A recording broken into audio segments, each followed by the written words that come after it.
परसों आपां इह गल कीती सी भी इस संघर्ष का जिहड़ा मूल खांसा पहलां तां उहनूं समझ लईए। जिस तरह की व्यापक इत्थे शमूलीयत हुई है, एक डाइवर्स पार्टिसिपेशन हुई है, उहनूं समझ लईए। ये आपां गल कीती तो इसे करके ये गल सामने आई भी ये संगत का संघर्ष बन गया, लोगों का संघर्ष बन गया, किसी व्यक्ति या किसी जथेबंदी तक लिमिटेड नहीं रही। भावना चो यह गल कही गई, उस भावना नूं नहीं समझा गया, पर यह समझा गया भी मिन्नतां तरले कर रहे हैं। पहला तो यह गल आपां क्लीयर कर लीए भी तुसीं सानूं इस संघर्ष का या ये स्ट्रगल का पार्ट मानते हो कि नहीं मानते। दूजे दिन लड़ पैंदे आ, अज तक पता नहीं किन्ने सिर पाड़े होने से एक दूजिਆਂ ਦੇ। सो एडा वड्डा जाबता, एडी वड्डी जिहड़ी लामबंदी और जिस तरह चढ़ती कला, जिस तरह जो जज्बा दिखाया जा रहा, ये उस डिवाइन इंटरवेंशन तो बिना नहीं हो सकता सी। रिप्रजेंटेशन जे तुसीं मंनदे हो भी इस या इस संघर्ष दे असीं पार्ट हाँ, तो साडी रिप्रजेंटेशन भी मन्नो। असीं इस खातर भी तुहानूं बेनती करते हैं, सानूं रिप्रजेंट करन दा हुण मौका देहो। जे तुसीं कहंदे हो स्टेज तो ना बोलो, कोई गल नहीं, स्टेज तो आपां नहीं बोलांगे, हुण भी कह रहे हैं स्टेज तो नहीं बोलांगे।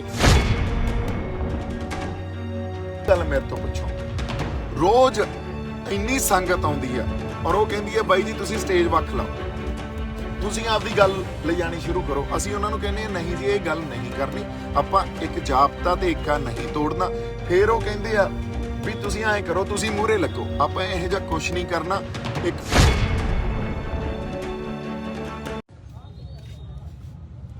वाहिगुरू जी का खालसा, वाहिगुरू जी की फतेह। बड़े ही एक पॉजिटिव नोट ते आपां ये गल्लां करनियां, क्योंकि परसों जिहड़ी अपनी टॉक हुई सी, उस टॉक च किसान जथेबंदियां दी लीडरशिप नूं आपां एक बेनती कीती सी ते उन्हां नूं यही बेनती कीती सी भी आपां इकट्ठे होईए, एक टीम वर्क बना के चलीए ते साडे कुछ आइडियाज़ आ, उन्हां आइडियाज़ नूं तुसीं कंसीडर करो, साडी रिप्रजेंटेशन नूं कंसीडर करो। ते उहदे ते जिहड़ा जवाब आया भी दीप सिद्धू या असीं सारे उन्हां दीयां मिन्नतां तरले कर रहे हैं। सो ये बड़ा ही ये बड़ी सुखावी गल या एक चंगी गल नहीं हुंदी। इस करके नहीं हुंदी, असीं एक संघर्ष च बैठे हाँ, उस संघर्ष च जिस भावना चों ये गल असीं कही सी, जिस भावना चों ये गल कही सी, वो भावना सी लोक हित दी, संघर्ष दे हित दी, या एक टीम वर्क दी ते एका बना के रखण दी। क्योंकि जे असीं एका बना के रखांगे ते आपदे आइडियाज़ नूं या आपदे जिहड़े स्ट्रैटेजिक साडे कोले कुछ रणनीति बनाउण दे जिहड़े हना साडे पैंतड़े आ, उन्हां नूं डिस्कस करांगे, उहदे नाल किते ना किते असीं मजबूत ही होवांगे। क्योंकि जिहड़ी सरकार दे खिलाफ असीं लड़ रहे हैं, उन्हां कोले बहुत ज़्यादा रिसोर्सिस भी आ और मल्टी पॉइंट इंफॉर्मेशन नाल असीं लड़ रहे हैं। मल्टी पॉइंट इंफॉर्मेशन नूं जे तुसीं समझदे हो तां उन्हां कोले इहो ਜਿਹੇ प्लेटफॉर्म आ जिथों आपदा बिरतांत या आपदा नैरेटिव लोकां 'च सिੱਟਦੇ आ ते साडे कोले लिमिटेड रिसोर्सिस आ, या उस तरह के मल्टी पॉइंट इंफॉर्मेशन नूं टक्कर देण दा या डिस्ट्रॉय देण दा साडे कोले रिसोर्सिस लिमिटेड आ, पर फिर भी असीं बाखूबी निभा रहे हैं। सो जो कि साडे संघर्षी बंदियां दी या आपां कह लईए ਜਿਹੜੀਆਂ रूहां ਜਿਹੜੀਆਂ जथेबंदियां इस संघर्ष च शमूलीयत कर रही हैं, उन्हां दी बहुत वड्डी यह देन आ या उन्हां दी एक बहुत वड्डा योगदान आ ये। पर आपां असल गल ते आउणे आ, असल गल यह आ भी परसों आपां ये गल कीती सी भी इस संघर्ष का जिहड़ा मूल खांसा पहलां तां उहनूं समझ लईए। जिस तरह की व्यापक इत्थे शमूलीयत हुई है, एक डाइवर्स पार्टिसिपेशन हुई है, उन्होंने समझ लीए। ये आपां गल कीती तो इसे करके ये गल सामने आई भी ये संगत का संघर्ष बन गया, लोगों का संघर्ष बन गया, किसी व्यक्ति या किसी जथेबंदी तक लिमिटेड नहीं रहा। सो इसे भावना चों ये गल आपां लैके आए भी असीं इकट्ठे होईए, एक टीम वर्क करके चल गए। तो ये बेनती सहित तुहानूं असीं ये गल्लां दस रहे हैं। बार बार सोशल मीडिया ते आके गल इस करके दसनी पै रही आ क्योंकि बिना सोशल मीडिया तो साडे कोले होर कोई राह ही नहीं है, तुसीं परसनली गल ही नहीं कर रहे। सो इस गल नूं ਬਈ ਉਹ ਲਾਈਟ ਬਣਾ ਕੇ ਰੱਖੋ। ਸੋ ਇਸ ਗੱਲ ਨੂੰ ਜੇ ਆਪਾਂ ਸੀਰੀਅਸਲੀ ਹੁਣ ਸਮਝਾਂਗੇ, ਇਹਦੇ ਤੇ ਥੋੜੀ ਜੀ ਗੱਲਬਾਤ ਕਰਦੇ ਹਾਂ। ਜਿਹੜੀ ਭਾਵਨਾ ਚੋਂ ਇਹ ਗੱਲ ਕਹੀ ਗਈ ਉਸ ਭਾਵਨਾ ਨੂੰ ਨਹੀਂ ਸਮਝਿਆ ਗਿਆ, ਪਰ ਇਹ ਸਮਝਿਆ ਗਿਆ ਵੀ ਮਿੰਨਤਾਂ ਤਰਲੇ ਕਰ ਰਹੇ ਹਾਂ। ਪਹਿਲਾਂ ਤਾਂ ਇਹ ਗੱਲ ਆਪਾਂ ਕਲੀਅਰ ਕਰ ਲਈਏ ਵੀ ਤੁਸੀਂ ਸਾਨੂੰ ਇਸ ਸੰਘਰਸ਼ ਦਾ ਜਾਂ ਇਹ ਸਟਰਗਲ ਦਾ ਪਾਰਟ ਮੰਨਦੇ ਹੋ ਕਿ ਨਹੀਂ ਮੰਨਦੇ। ਜੇ ਤੁਸੀਂ ਸਾਨੂੰ ਇਸ ਸੰਘਰਸ਼ ਦਾ ਜਾਂ ਇਸ ਸਟਰਗਲ ਦਾ ਪਾਰਟ ਮੰਨਦੇ ਹੋ, ਫਿਰ ਤਾਂ ਸਾਨੂੰ ਇਕੱਠੇ ਬੈਠਣਾ ਚਾਹੀਦਾ, ਸਾਡੇ ਆਈਡੀਆਜ਼ ਤੁਹਾਨੂੰ ਲੈਣੇ ਚਾਹੀਦੇ ਆ। ਜੇ ਇਸ ਸੰਘਰਸ਼ ਦਾ ਜਾਂ ਇਸ ਸਟਰਗਲ ਦਾ ਪਾਰਟ ਸਾਨੂੰ ਮੰਨਦੇ ਨਹੀਂ ਤੁਸੀਂ, ਇਹਦਾ ਜਵਾਬ ਤੁਸੀਂ ਪਲੀਜ਼ ਹੁਣ ਪਬਲਿਕਲੀ ਦਿਓ, ਕਿਉਂਕਿ ਜਿਸ ਤਰ੍ਹਾਂ ਦੀਆਂ ਪੋਜੀਸ਼ਨਸ ਤੁਸੀਂ ਲੈ ਰਹੇ ਹੋ, ਜਿਸ ਤਰ੍ਹਾਂ ਦੇ ਪਰਸਨਲ ਅਟੈਕ ਤੁਸੀਂ ਕਰ ਰਹੇ ਹੋ, ਉਹ ਪਰਸਨਲ ਅਟੈਕ ਬਾਹਲੀ ਚੰਗੀ ਗੱਲ ਨਹੀਂ ਆ। ਇਹ ਵਾਰ-ਵਾਰ ਆਪਾਂ ਗੱਲ ਕਰ ਰਹੇ ਹਾਂ ਵੀ ਆਪਣੇ ਤਾਂ ਸਿਧਾਂਤਕ ਵਖਰੇਵੇਂ ਆ, ਹੋਰ ਤਾਂ ਆਪਣਾ ਕੋਈ ਵਖਰੇਵਾਂ ਹੀ ਨਹੀਂ ਆ। ਸੋ ਇਸ ਕਰਕੇ ਜਿਹੜਾ ਇਹ ਮਾਈਂਡ ਸੈਟ ਆ ਨਾ, ਜੇ ਤੁਸੀਂ ਸਾਨੂੰ ਇਸ ਸੰਘਰਸ਼ ਦਾ ਪਾਰਟ ਨਹੀਂ ਮੰਨਦੇ, ਇਹ ਜਿਹੜੀ ਸਮਝ ਆ, ਇਹ ਸਮਝ ਓਨੀ ਜਾਂ ਉਵੇਂ ਹੀ ਆ ਜਿਵੇਂ ਸਰਕਾਰਾਂ ਦੀ ਸਮਝ ਆ, ਜਾਂ ਸਰਕਾਰ ਜਿਵੇਂ ਗੱਲ ਕਰਦੀ ਆ ਵੀ ਦੇਖੋ ਜਿਹੜੇ ਇੱਥੇ ਲੋਕ ਬੈਠੇ ਆ ਉਹ ਕਿਸਾਨ ਨਹੀਂ ਆ, ਉਹ ਕਿਸੇ ਪੋਲੀਟੀਕਲ ਏਜੰਡੇ ਹੇਠ ਆਏ ਹੋਏ ਲੋਕ ਆ ਜਾਂ ਗਮਰਾਹ ਕੀਤੇ ਹੋਏ ਲੋਕ ਆ। ਹੁਣ ਜਦੋਂ ਸਰਕਾਰ ਤੇ ਸਾਡੇ 'ਚ ਕੋਈ ਫਰਕ ਹੀ ਨਹੀਂ ਰਹਿ ਜਾਂਦਾ, ਤੁਸੀਂ ਸਾਨੂੰ ਇਸ ਸੰਘਰਸ਼ ਦਾ ਪਾਰਟ ਹੀ ਨਹੀਂ ਮੰਨਦੇ ਤੇ ਸਰਕਾਰ ਸਾਨੂੰ ਕਿਸਾਨ ਨਹੀਂ ਮੰਨਦੀ, ਫਿਰ ਤਾਂ ਗੱਲ ਆ ਜਿਹੜੀ ਉਹ ਕੋਈ ਬਾਹਲੀ ਵਧੀਆ ਨਹੀਂ ਆ। ਫਿਰ ਤਾਂ ਸਰਕਾਰ ਵਾਂਗੂ ਅਸੀਂ ਬਿਹੇਵ ਕਰਨ ਲੱਗ ਗਏ। ਸੋ ਸਾਡੀ ਫਿਰ ਇੱਕ ਵਾਰ ਬੇਨਤੀ ਆ ਵੀ ਸਰਕਾਰ ਦੇ ਵਾਂਗੂ ਜਾਂ ਉਸ ਮਾਈਂਡ ਸੈਟ ਦੇ ਨਾਲ ਸੋਚਣਾ ਅਸੀਂ ਬੰਦ ਕਰੀਏ। ਅਸੀਂ ਇੱਕ ਕੰਸਟਰਕਟਿਵ ਜਾਂ ਪੋਜ਼ਿਟਿਵ ਮਾਈਂਡ ਸੈਟ ਦੇ ਨਾਲ ਸਾਰੇ ਆਪਦੇ ਜਿਹੜੇ ਸੋਚ ਆ ਉਹਨੂੰ ਪੈਦਾ ਕਰੀਏ। ਦੂਜੀ ਗੱਲ, ਇਹਦੇ ਨਾਲ ਜਿਹੜਾ ਫੰਡਾਮੈਂਟਲ ਕੁਐਸਚਨ ਆ, ਜਿਹੜਾ ਸਮਝਣਾ ਬੜਾ ਜ਼ਰੂਰੀ ਆ, ਕਿਉਂਕਿ ਜਿਸ ਤਰ੍ਹਾਂ ਦੀ ਵਾਰ-ਵਾਰ ਗੱਲਾਂ ਆ ਰਹੀਆਂ, ਜਿਸ ਤਰ੍ਹਾਂ ਦੀਆਂ ਸਟੇਟਮੈਂਟਸ ਆ ਰਹੀਆਂ, ਇਹ ਬੁਨਿਆਦੀ ਸਵਾਲ ਸਮਝਣਾ ਜ਼ਰੂਰੀ ਆ ਵੀ ਇਹ ਸੰਘਰਸ਼, ਇੱਕ ਵਾਰੀ ਫੇਰ ਮੈਂ ਰਿਪੀਟ ਕਰ ਰਿਹਾ, ਇਹ ਕਿਸੇ ਵਿਅਕਤੀ ਕਰਕੇ, ਮੈਂ ਕਹਿਣਾ ਮੇਰੇ ਕਰਕੇ ਜਾਂ ਜਥੇਬੰਦੀਆਂ ਕਰਕੇ, ਇਹ ਕਿਸੇ ਕਰਕੇ ਪੈਦਾ ਨਹੀਂ ਹੋਇਆ। ਇੱਥੇ ਅਕਾਲ ਪੁਰਖ ਵਾਹਿਗੁਰੂ ਦੀ ਕਲਾ ਵਰਤ ਰਹੀ ਆ ਤੇ ਇਸ ਗੱਲ ਨੂੰ ਸਟੇਜ ਤੋਂ ਰਾਜੇਵਾਲ ਸਾਹਿਬ ਨੇ ਇਸ ਗੱਲ ਨੂੰ ਸਟੇਜ ਤੋਂ ਮੰਨਿਆ ਵੀ ਇਹ ਸਾਡੇ ਜਥੇਬੰਦੀਆਂ ਕਰਕੇ ਏਡੀ ਵੱਡੀ ਲਾਮਬੰਦੀ ਨਹੀਂ ਹੋਈ ਆ, ਇਹ ਕਿਸੇ ਵਿਅਕਤੀ ਕਰਕੇ ਨਹੀਂ ਹੋਈ ਆ, ਇਹ ਉਸ ਵਾਹਿਗੁਰੂ ਕਰਕੇ ਉਹਦੀ ਕਲਾ ਵਾਪਰ ਰਹੀ ਆ ਤੇ ਇਸ ਖਾਤਰ ਇਹ ਲਾਮਬੰਦੀ ਹੋਈ ਆ। ਤੇ ਇਸ ਗੱਲ ਨੂੰ ਜੇ ਰਾਜੇਵਾਲ ਸਾਹਿਬ ਨੇ ਸਮਝ ਲਿਆ, ਫਿਰ ਮੈਨੂੰ ਜਾਂ ਸਾਨੂੰ ਇਹ ਗੱਲ ਸਮਝ ਨਹੀਂ ਆ ਰਹੀ ਵੀ ਬਾਕੀ ਇਸ ਗੱਲ ਨੂੰ ਕਿਉਂ ਨਹੀਂ ਸਮਝ ਪਾ ਰਹੇ। ਇਹਦੇ ਦੋ ਕਾਰਨ ਹੋ ਸਕਦੇ ਆ। ਇੱਕ ਕਾਰਨ ਇਹਦਾ ਇਹ ਆ, ਜਿਹੜੀ ਹੁੰਦੀ ਆ ਐਰੋਗੈਂਸ ਜਾਂ ਹੰਕਾਰ। ਜਦੋਂ ਸਾਡੇ 'ਚ ਹੰਕਾਰ ਜਾਂ ਐਰੋਗੈਂਸ ਹੋਵੇ ਨਾ, ਉਦੋਂ ਇਸ ਗੱਲ ਨੂੰ ਸਮਝਣਾ ਬੜਾ ਔਖਾ ਵੀ ਇਹ ਅਕਾਲ ਪੁਰਖ ਵਾਹਿਗੁਰੂ ਦੀ ਕਲਾ ਵਾਪਰ ਰਹੀ ਆ। ਉਦੋਂ ਐਂ ਲੱਗਦਾ ਹੁੰਦਾ ਵੀ ਸਾਡੀਆਂ ਪੋਜੀਸ਼ਨਾਂ ਜਾਂ ਅਸੀਂ ਇੰਨੇ ਜ਼ਿਆਦਾ ਸਟਰੋਂਗ ਆ ਤੇ ਇਸ ਖਾਤਰ ਜਾਂ ਸਾਡੇ ਕਾਲ ਤੇ ਜਾਂ ਅਸੀਂ ਬੁਲਾਇਆ ਤਾਂ ਲੋਕ ਆ ਗਏ, ਲੋਕਾਂ ਨੂੰ ਅਸੀਂ ਜਗਾਤਾ, ਫਿਰ ਉਦੋਂ ਮੈਂ ਆ ਜਾਂਦੀ ਆ ਵਿੱਚ। ਦੂਜਾ ਕਾਰਨ ਇਹਦਾ ਇਹ ਆ, ਜਿਹੜਾ ਮੇਰਾ ਪਰਸਨਲ ਵਿਊ ਇਹ ਆ ਵੀ ਇਹ ਦੂਜਾ ਕਾਰਨ ਇਹ ਆ, ਤੇ ਜਿਹੜਾ ਮੈਨੂੰ ਲੱਗਦਾ ਵੀ ਇਹੀ ਗੱਲ ਆ ਵੀ ਇਹ ਕਈ ਵਾਰੀ ਮਨੁੱਖੀ ਬੁੱਧੀ 'ਚ ਗੱਲ ਹੀ ਨਹੀਂ ਪੈਂਦੀ, ਉਹ ਕੈਲੀਬਰ ਹੀ ਨਹੀਂ ਹੁੰਦਾ ਸਾਡੇ ਕੋਲੇ ਸਮਝਣ ਦਾ। ਇੱਕ ਡਿਵਾਈਨ ਇੰਟਰਵੈਂਸ਼ਨ ਨੂੰ ਜਾਂ ਅਕਾਲ ਪੁਰਖ ਵਾਹਿਗੁਰੂ ਦੀ ਕਲਾ ਨੂੰ ਸਮਝਣ ਦਾ ਕਈ ਵਾਰੀ ਸਾਡੇ 'ਚ ਕੈਲੀਬਰ ਹੀ ਨਹੀਂ ਹੁੰਦਾ। ਸਾਨੂੰ ਇਸ ਗੱਲ ਦੀ ਸਮਝ ਹੀ ਨਹੀਂ ਹੁੰਦੀ ਵੀ ਕਿਉਂ ਐਡਾ ਵੱਡਾ ਵਰਤਾਰਾ ਵਾਪਰ ਗਿਆ, ਕਿਸ ਤਰ੍ਹਾਂ ਅਸੀਂ ਜਿਵੇਂ ਜਾਬਤੇ 'ਚ ਬੈਠੇ ਆ, ਅਨੁਸ਼ਾਸਨ 'ਚ ਬੈਠੇ ਆ। ਤੁਸੀਂ ਇੱਕ ਗੱਲ ਮੈਨੂੰ, ਅਸੀਂ ਜੇ ਆਪਾਂ ਆਪਸ 'ਚ ਵੀ ਗੱਲ ਕਰਦੇ ਰਹਿੰਦੇ ਆ ਵੀ ਐਡਾ ਵੱਡਾ ਜਾਬਤਾ ਕਿਸੇ ਡਿਵਾਈਨ ਇੰਟਰਵੈਂਸ਼ਨ ਤੋਂ ਬਿਨਾਂ, ਅਕਾਲ ਪੁਰਖ ਵਾਹਿਗੁਰੂ ਦੀ ਕਲਾ ਤੋਂ ਬਿਨਾਂ ਰਹਿ ਸਕਦਾ? ਬਿਲਕੁਲ ਨਹੀਂ। ਪੰਜਾਬੀ ਤਾਂ ਦੂਜੇ ਦਿਨ ਲੜ ਪੈਂਦੇ ਆ, ਅੱਜ ਤੱਕ ਪਤਾ ਨਹੀਂ ਕਿੰਨੇ ਸਿਰ ਪਾੜੇ ਹੋਣੇ ਸੀ ਇੱਕ ਦੂਜਿਆਂ ਦੇ।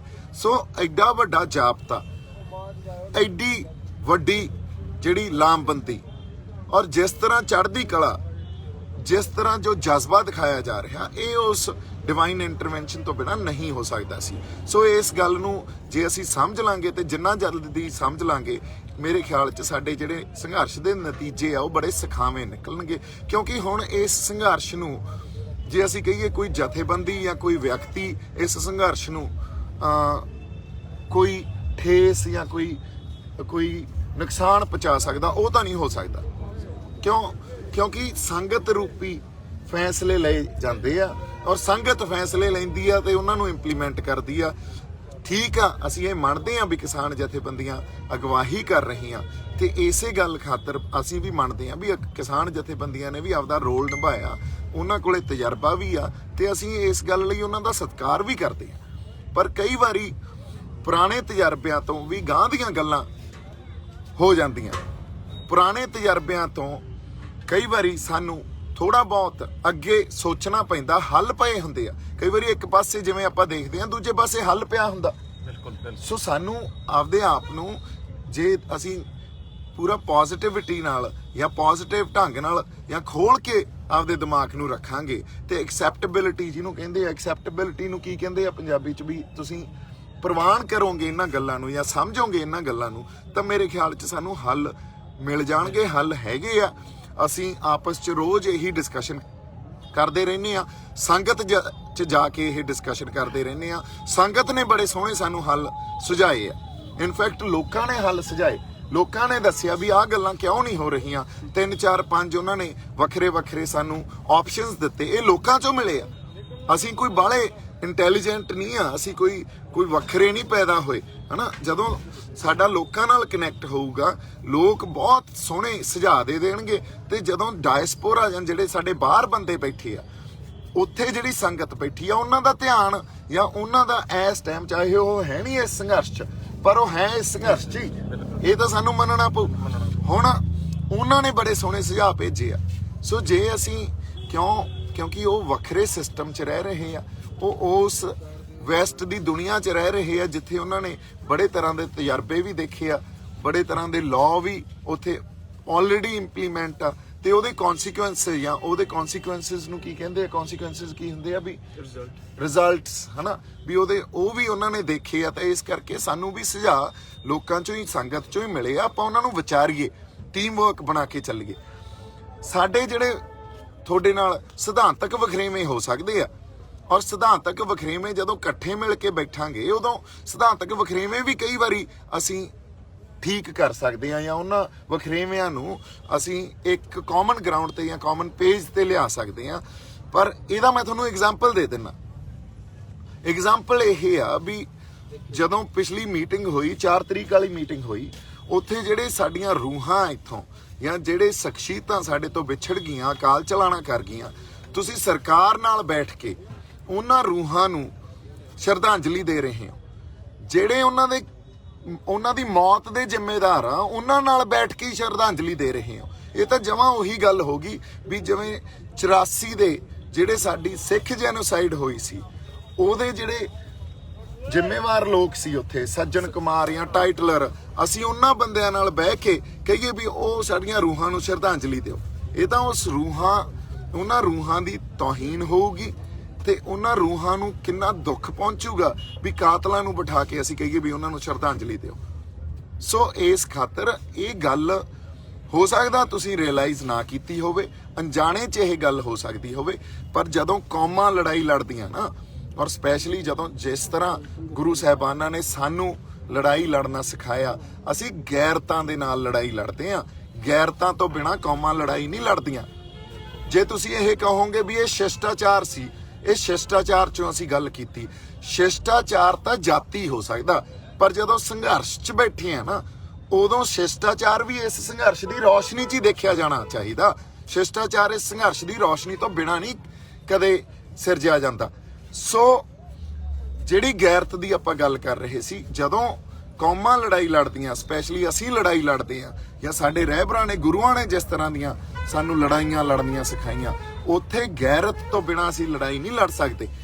ਗੈਰਤ ਹੀ ਮਨੁੱਖੀ ਬੁੱਧੀ ਨੂੰ ਤੇ ਜਜ਼ਬੇ ਨੂੰ ਪ੍ਰਚੰਡ ਕਰਦੀ ਆ, ਤੇ ਜੇ ਗੈਰਤ ਨਾ ਹੋਵੇ ਫਿਰ ਉਹੀ ਬੁੱਧੀਆਂ ਤੇ ਜਜ਼ਬੇ ਨੂੰ ਖੁੰਡਾ ਕਰ ਦਿੰਦੀ ਆ।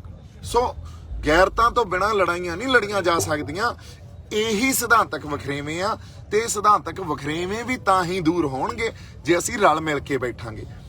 ਅਸੀਂ ਤਾਂ ਤੁਹਾਨੂੰ ਫੇਰ ਇੱਕ ਸਨਮਰ ਬੇਨਤੀ ਕਰ ਰਹੇ ਹਾਂ ਵੀ ਅਸੀਂ ਇੱਕ ਟੀਮ ਵਰਕ ਬਣਾ ਕੇ ਚੱਲੀਏ, ਰਲ ਮਿਲ ਕੇ ਬੈਠੀਏ, ਵਖਰੇਵਿਆਂ ਨੂੰ ਵੀ ਦੂਰ ਕਰੀਏ ਤੇ ਸਾਡੀ ਸਟ੍ਰੈਟਜੀ ਜਿਹੜੀ ਰਣਨੀਤੀ ਆ ਉਹ ਵੀ ਅਸੀਂ ਸਿਰਜੀਏ। ਸਾਡੀ ਰਿਪਰੈਜ਼ੈਂਟੇਸ਼ਨ, ਜੇ ਤੁਸੀਂ ਮੰਨਦੇ ਹੋ ਵੀ ਇਸ ਜਾਂ ਇਸ ਸੰਘਰਸ਼ ਦੇ ਅਸੀਂ ਪਾਰਟ ਆ ਤਾਂ ਸਾਡੀ ਰਿਪਰੈਜ਼ੈਂਟੇਸ਼ਨ ਵੀ ਮੰਨੋ।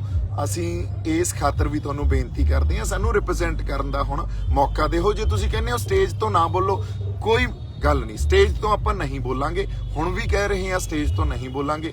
ਪਰ ਜੇ ਫੇਰ ਵੀ ਗੱਲ ਸਮਝ ਨਹੀਂ ਆਉਂਦੀ ਆ, ਮੈਂ ਤੁਹਾਨੂੰ ਜੇ ਸੱਚੀ ਗੱਲ ਮੇਰੇ ਤੋਂ ਪੁੱਛੋ, ਰੋਜ਼ ਇੰਨੀ ਸੰਗਤ ਆਉਂਦੀ ਆ ਔਰ ਉਹ ਕਹਿੰਦੀ ਆ ਬਾਈ ਜੀ ਤੁਸੀਂ ਸਟੇਜ ਵੱਖ ਲਾਓ, ਤੁਸੀਂ ਆਪਦੀ ਗੱਲ ਲਿਜਾਣੀ ਸ਼ੁਰੂ ਕਰੋ। ਅਸੀਂ ਉਹਨਾਂ ਨੂੰ ਕਹਿੰਦੇ ਆ ਨਹੀਂ ਜੀ ਇਹ ਗੱਲ ਨਹੀਂ ਕਰਨੀ, ਆਪਾਂ ਇੱਕ ਜਾਬਤਾ ਤੇ ਏਕਾ ਨਹੀਂ ਤੋੜਨਾ। ਫਿਰ ਉਹ ਕਹਿੰਦੇ ਆ ਵੀ ਤੁਸੀਂ ਐਂ ਕਰੋ, ਤੁਸੀਂ ਮੂਹਰੇ ਲੱਗੋ। ਆਪਾਂ ਇਹੋ ਜਿਹਾ ਕੁਛ ਨਹੀਂ ਕਰਨਾ। ਇੱਕ ਵਾਰੀ ਫੇਰ ਕੋਸ਼ਿਸ਼ ਇਹ ਆ ਵੀ ਅਸੀਂ ਇਕੱਠੇ ਬਹਿ ਕੇ ਇੱਕ ਟੀਮ ਵਰਕ ਬਣਾ ਕੇ ਚੱਲੀਏ। ਔਰ ਇੱਥੇ ਜਿਹੜੇ ਸਾਰੀ ਸਾਡੀ ਸੰਗਤ ਬੈਠੀ ਆ, ਇਹਨਾਂ ਦਾ ਵੀ ਇਹੀ ਵਿਚਾਰ ਆ ਵੀ ਇੱਕ ਟੀਮ ਵਰਕ ਬਣਾ ਕੇ ਚੱਲੀਏ। ਇੰਨੀਆਂ ਕੁ ਬੇਨਤੀਆਂ ਤੁਹਾਡੇ ਨਾਲ ਕਰਨੀਆਂ ਸੀ। ਪਰ ਜੇ ਬਾਈ ਚਾਂਸ ਇਹ ਟੀਮ ਵਰਕ ਨਹੀਂ ਪੈਦਾ ਹੁੰਦਾ ਹੁਣ ਤਾਂ, ਔਰ ਜੇ ਤੁਸੀਂ ਰਿਪਰੈਜ਼ੈਂਟੇਸ਼ਨ ਨਹੀਂ ਦਿੰਦੇ ਜਾਂ ਪੋਲੀਟੀਕਲ ਡਿਪਲੋਮੈਸੀ 'ਚ ਸਾਡੀ ਰਿਪਰੈਜ਼ੈਂਟੇਸ਼ਨ ਨਹੀਂ ਲੈਂਦੇ, ਫਿਰ ਕੋਈ ਨਾ ਕੋਈ ਤਾਂ ਹੱਲ ਆਪਾਂ ਨੂੰ ਇਸ ਡੈਡਲੌਕ ਨੂੰ ਤੋੜਨ ਖਾਤਰ, ਜਿਹੜਾ ਡੈਡਲੌਕ ਬਣ ਗਿਆ ਹੁਣ, ਉਹਨੂੰ ਤੋੜਨ ਖਾਤਰ ਤਾਂ ਕਰਨਾ ਪਊਗਾ ਨਾ। ਔਰ ਉਹ ਡੈਡਲੌਕ ਨੂੰ ਤੋੜਨ ਖਾਤਰ ਸੰਗਤ ਰੂਪੀ ਹੱਲ ਕਰਾਂਗੇ।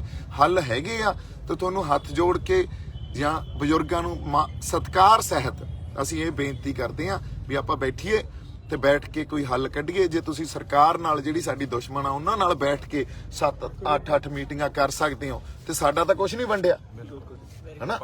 ਸੋ ਫਿਰ ਆਪਾਂ ਤਾਂ ਇੱਕ ਪਾਸੇ ਸੰਘਰਸ਼ ਲੜ ਰਹੇ ਆ, ਮਕਸਦ ਇੱਕ ਆ, ਤੇ ਫਿਰ ਸਾਡੇ ਨਾਲ ਮੀਟਿੰਗ ਕਰਨ 'ਚ ਤੁਹਾਡਾ ਮੇਰੇ ਖਿਆਲ 'ਚ ਕੁਝ ਘਟਣਾ ਨਹੀਂ। ਅਸੀਂ ਸਤਿਕਾਰ ਤੇ ਮਾਣ ਹੀ ਦੇਵਾਂਗੇ। ਬਹੁਤ ਸਾਰਾ ਪਿਆਰ ਸਤਿਕਾਰ। ਜਿਉਂਦੇ ਵਸਦੇ ਰਹੋ। ਸਤਿ ਸ਼੍ਰੀ ਅਕਾਲ ਜੀ। ਵਾਹਿਗੁਰੂ ਜੀ ਕਾ ਖਾਲਸਾ, ਵਾਹਿਗੁਰੂ ਜੀ ਕੀ ਫਤਿਹ।